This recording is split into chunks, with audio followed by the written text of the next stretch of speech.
Pozdravljeni na današnji tiskovni konferenci. V poslanski skupini Slovenske demokratske stranke smo včeraj v zakonodajni proces vložili predlog zakona o spremembi dohodnine. V Slovenski demokratski stranki smo prepričani, da so obremenitve v Sloveniji previsoke, da so obremenitve v Sloveniji previsoke, nekako tudi argumentirajo raziskave in pa primerjave podatkov z drugimi državami Evropske unije in pa Evrope. V Slovenski demokratski stranki smo prepričani, da je en izmed ključnih problemov v Sloveniji previsoka obremenitev plač. V Slovenski demokratski stranki smo se vedno zavzemali, da bi našli nekako skupni interes med delodajalci in delojemalci.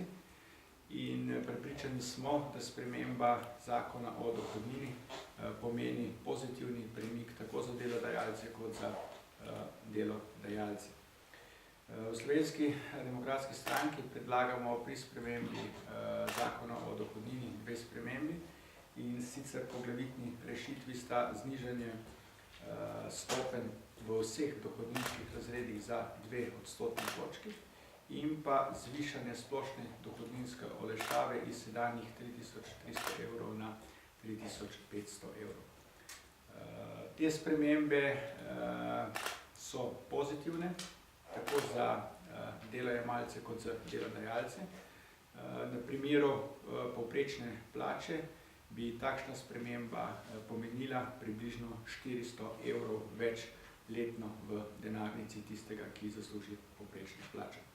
Pripričani smo s tem tudi, da bi na ta način spodbudili boljšo konkurenčnost slovenskega gospodarstva in nenazadnje bi s tem tudi oživili potrošnjo. Pripričani smo v Slovenski demokratski stranki, da gospodarska rast se mora poznati tudi v žepih in pa denarnicah državljank in državljanov Republike Slovenije. Hvala. Če je kakšno vprašanje?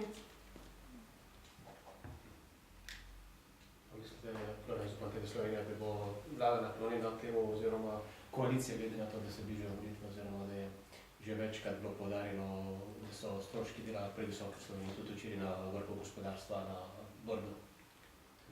Vi so prepričani, da Slovenska demokratska stranka naredi tisto, kar misli, tisto, kar vemo, da bi bilo dobro, tako za državljane in državljanke Republike Slovenije kot za gospodarstvo.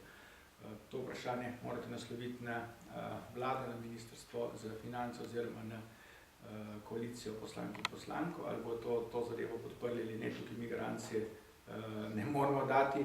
Prepričani smo pa, da tukaj bi bil korak v pravilno smer. Tudi mislim, da bi s tem sledili zahtevam tako gospodarstva, kot tistih, ki pravijo, da so obremenitve nas previsoke in da s tem se izgublja konkurenčnost in da dejansko so plačila davkov, ki slonijo na pri plačah previsoke. Če še vprašanje?